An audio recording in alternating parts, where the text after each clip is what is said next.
Welcome back, tribe. Have one here from Solomon. Small channel. He doesn't even have 1,000 subs. Wow. Why I embraced being lonely and how it got me laid. This should be interesting. Just finished university and I'd moved back for the first time. I just started lifting and I felt like my life was moving in a positive direction. I'd been alone for so long and I downloaded Tinder and I was trying to meet people. And I remember swiping on everybody I saw. 8 hours later. I was desperate. I was just so yearning for connection. And I was getting rejection after rejection. And finally, someone I liked me back. Okay. And I'm trying my best to flirt. I'm trying to say the right things and I'm trying to get a connection going between us. And then eventually I say, I know the right thing to do is just to pick a date, say, this is where I'm going. Do you want to join me? Let's go do this. I invite her to this bar that's just opened up nearby to where I lived. And she said yes. And I remember thinking, this is it. I've just started working on myself. Things are getting better. I've come from a life of just being completely addicted to video games and being introverted. This is it. Let's go. So it was, maybe in a week in the future. And I remember that, the days leading up to it, I had this pit in my stomach. It was just raw excitement. I was so excited that I was finally doing this. And then the day rolled around and I remember I went to the gym in the morning and I remember I had a really good workout. I felt motivated, still super nervous. And then I went home, I showered, I meditated, I took my dog for a walk. I was in the best mood possible. I didn't have many clothes at the time, but I picked out like the only available clothes I had that was suitable for a date. I remember I texted her at the start of the day saying, we still on for tonight? She said, oh yeah, this is it. Let's go. And I think we were supposed to be meeting at maybe 7:00. I remember leaving my house and this is it. I'd finally done it. I'm going on a date and I'm going to get my D wet and the clammy's going to open for me. Yes, all of this was worth it. The sacrifice, the hustling, the self-improvement, the gym hours. I hope it ends well for him. I'd finally made some self-improvement and I was going on a date with a cute girl that I liked. Nice. No willies. I get to the bar. It's 7 p.m. Smooth as fuck. She's not there. 10 minutes roll around. Okay. I'm just drinking water at this point. I'm, chewing through gum. I'm walking around, just making loads of different trips to the toilet, just trying to look like I'm not, just trying to look like I'm busy. 20 minutes roll around, 30 minutes roll around. He got ghosted. I check my phone and she texted me. My friend's really drunk. I have to look after her. I'm not going to be able to make it tonight. So sorry. That sucks. Excitement killed. I texted back saying, don't worry, completely understand. But I was gutted. I felt like such an idiot. I'd worked myself up so much for this and I let myself get so excited and it fell through. Brutal. And I went home and it was the saddest walk home. And I got back and it was only me in the house and my dog and she could sense something was up. And then I just went to my computer and I loaded up League of Legends. Damn. And I immediately joined the queue. 5 minutes into the game, she messaged me again and had said, my friend's fallen asleep now. She's all right.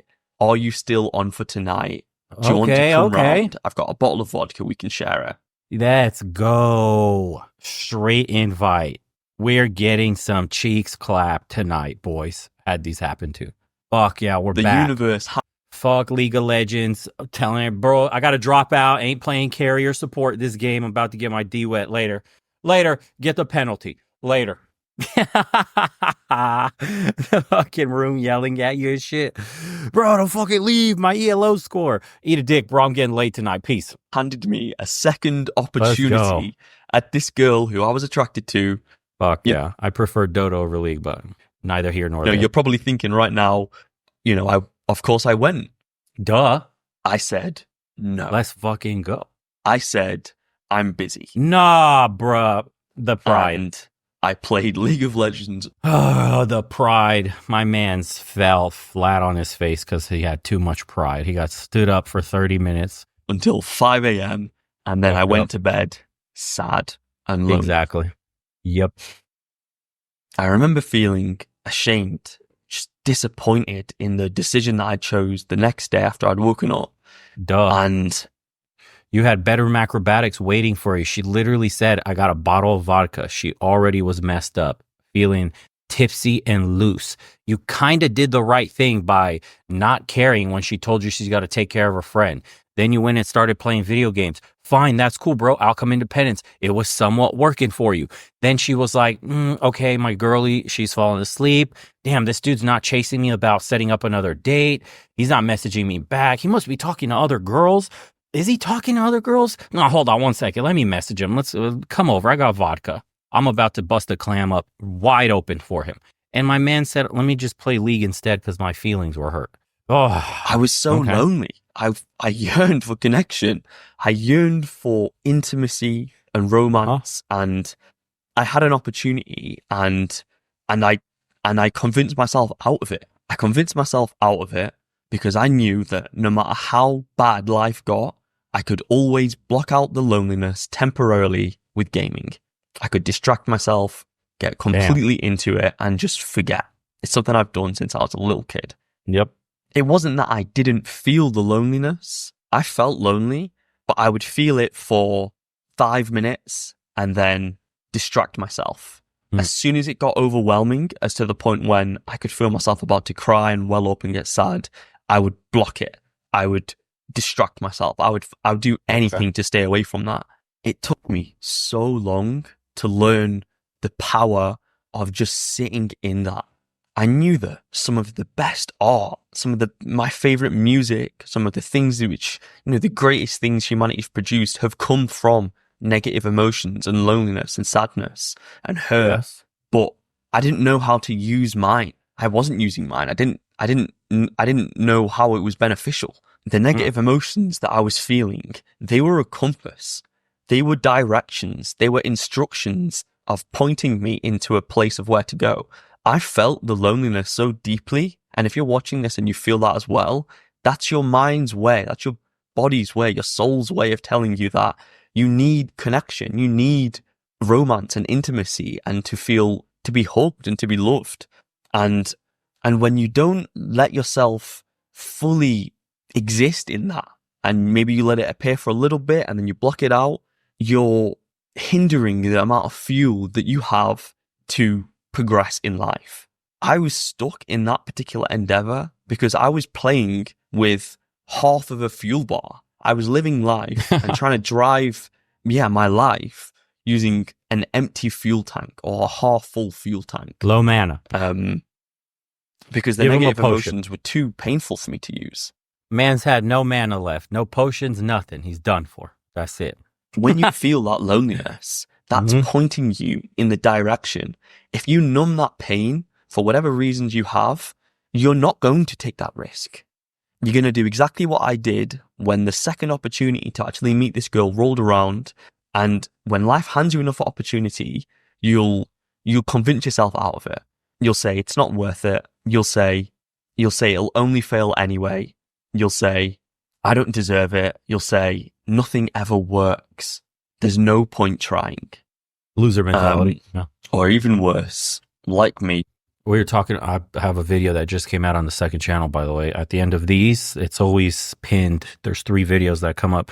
The mentality men have, or should have, actually. Watch, that's the latest video on the second channel, dude. It talks about the winner's mentality and this kind of mindset of self-sabotage, thinking you're not good enough.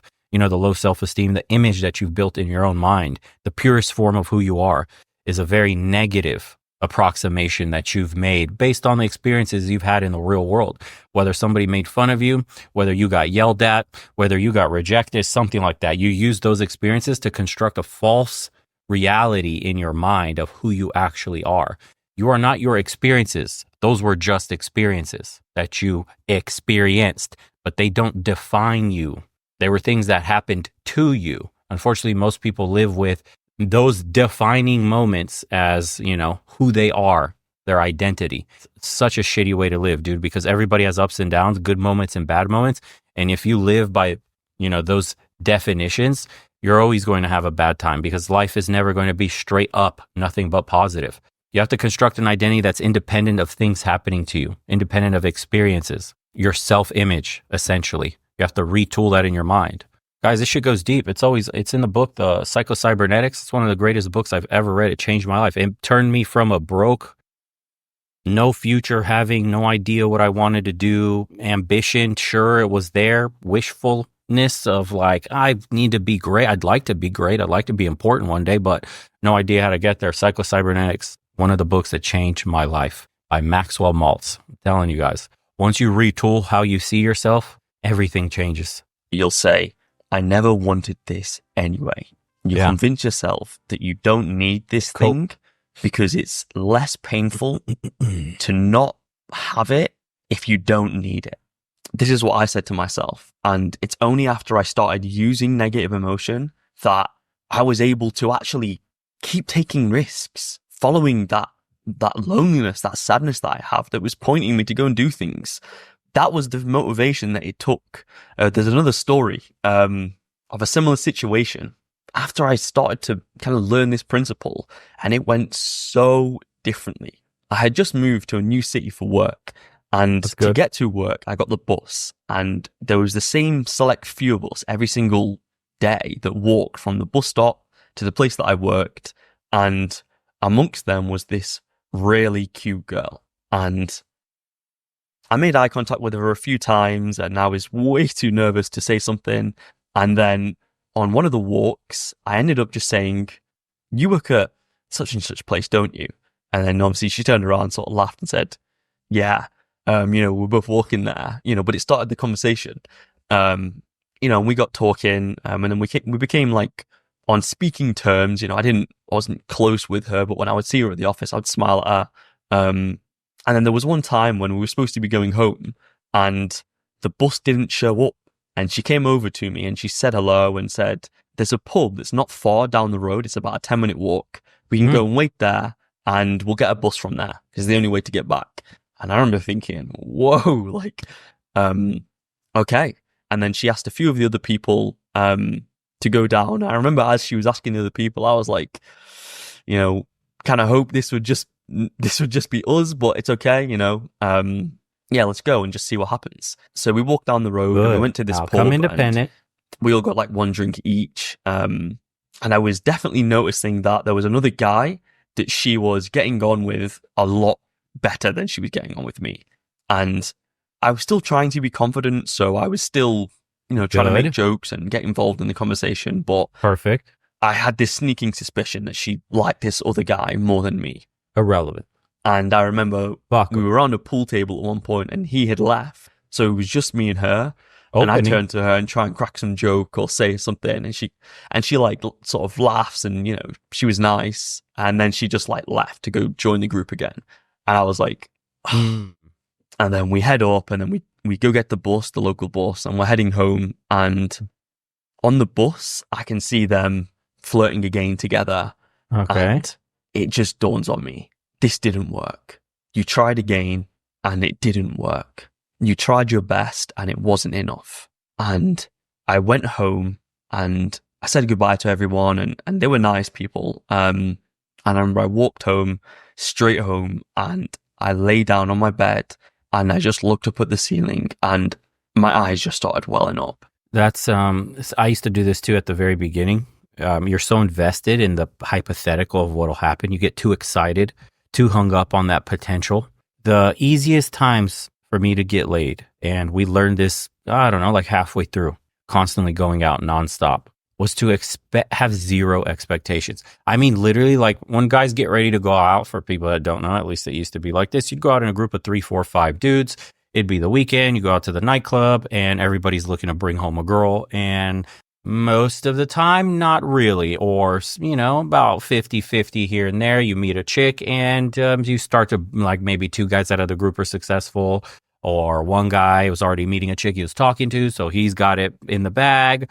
And then there's those occasional nights where you're just meeting a cool group of chicks. And then all of a sudden there's like, all 5 of you are getting laid with like the group of those 5, girls and shit like that. But For the most part, what we learned is that if you go out with zero expectations, and I mean zero expectations to get laid, like it's you and the boys, and you're just going to have a good time and you'll just say hello with zero pressure, just talking to people just to be on friendly terms. Getting laid is fucking irrelevant.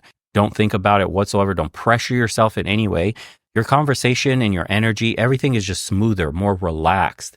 You appear more confident. You have more charisma. The women notice like that air of not even what would you call it? Thirst. It just doesn't exist. Like you're not trying, and that's attractive. Like, damn, this guy, he's like magnetic. I have no effect on him.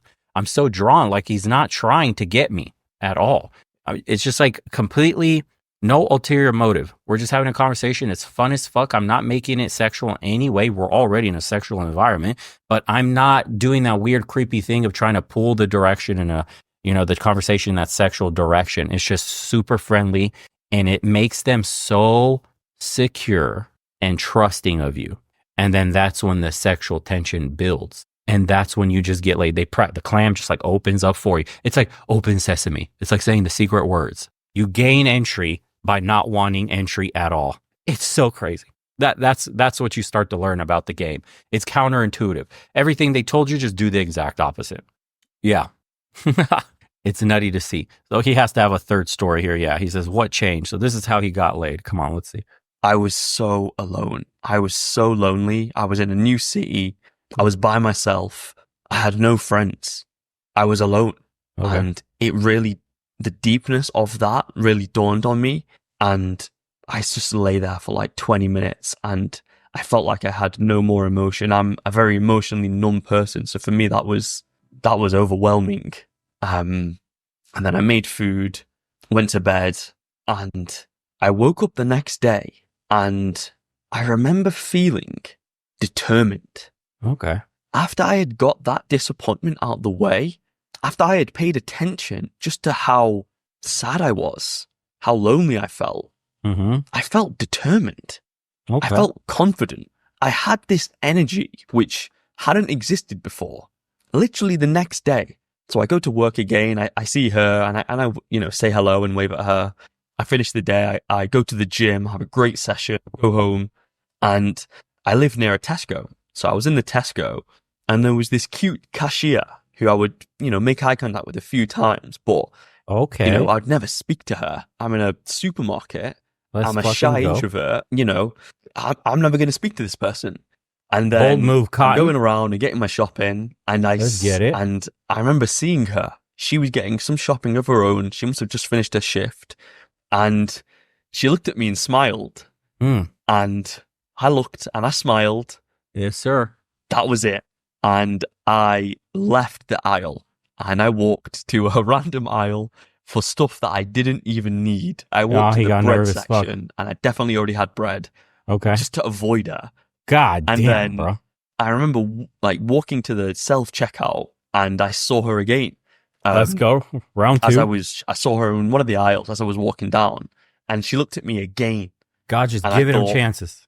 This second time, she had... Bro, God is just throwing you opportunities, my guy. It's your job to see them. Okay, jeez. Me this indication that I should go over and say hello. Yes. I am not fumbling this time. No way. Fuck yeah. Let's go. So I looked her right in the eyes. I walked right in over her face. and Straight I said pimp. hello.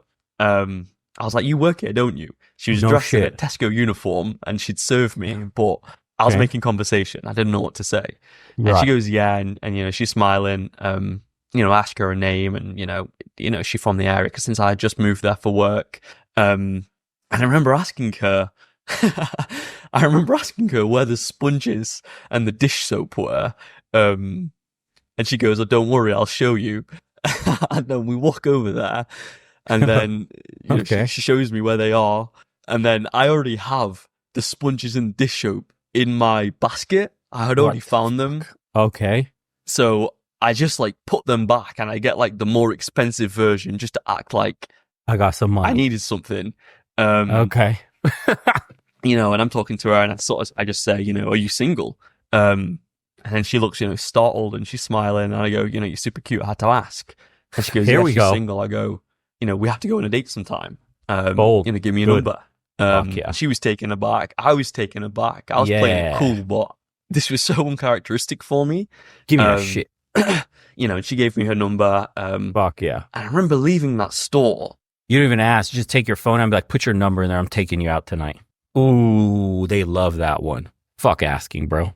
You command and they obey. And before she had even like responded back to me, I felt so good. Fuck yeah. I felt confident.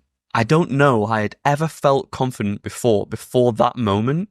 Black Spider-Man vibes? I was smiling. I couldn't wait to tell people and share the story. And yeah, just come on, bro. You couldn't wait to rearrange those guts. The fact that I had approached someone and asked for their number. Yeah, like a G. Had it in me the whole time. We texted back and forth and we saw each other a few times and it fizzled out. Okay. Which is fine. But the point was, and the thing I'd learned is that just how different my approach was after letting myself actually feel that hurt. When life hits you with pain. What he's talking about, by the way, it's called Mode 1. There's a book. Roger Allen Curry, I believe, is the author. Mode 1, guys. It's like 4 modes, I believe, of talking to women. And each level corresponds with you being as unfiltered as possible. Again, another counterintuitive thing. If you're unfiltered as possible with women, especially when you're getting cues like that of attraction, they love that shit, dude. Every woman knows you're not talking to her because you want to be best fucking friends, dude. There's always an ulterior motive. You're sexually interested in her. She's sexually interested in you. How many times are you going to play this ring around the rosy bullshit until one of you makes the first move? Now, it's on the man to make the first move. And the longer you wait, the more you play the nice guy, the respectful guy, she loses attraction for you because you're going too slow. You're too nice. You're too much of a pussy. They're all thinking this. They can't tell you this because it's unattractive anyways to tell a man to be a man and fucking lead. That's your job. So they wait for you, and they could only wait so long. Or loss or hurt. If you're like me, you're going to want to distract yourself from that, whether it's gaming or social media or junk food or whatever it is. Yeah. What do I want to say? What I wish I knew earlier, sit in that feeling because you're feeling it anyway. So you're feeling it for, a little bit and then you're distracting yourself. See that thought through to the end. Don't end it abruptly with some other form of distraction. And when you do that, you will change the urgency with which you approach life. If you're someone who struggles to make decisions, this exact tip will transform your life. All right, cool dude. Solomon. Links in the description below. This was a great message against self-sabotage. Don't rage quit. See things out till the bitter end because you never know the result. Leave with no regrets. The sad truth is that most guys are lonely because they choose to sit inside every evening watching Netflix, playing computer games, YouTube, doom scrolling. Friendships are made outside your house, and they're truly built by regular and consistent experience together in person. I had similar stories, brother. I lost all my friends from high school and from middle school just because they knew me of my old version. No one could understand me truly, and I was always like a joke in conversations. Always followed people, did what they asked. I was trying to be a good person as evenly as possible. A white knight on a white horse, a main character of an anime, pure gold, good heart. But being a good guy is not always good. Yeah. This guy says, that's why I love video games. I can live in another world and I don't feel loneliness. Yeah. And it's a complete trap. That's the unfortunate part.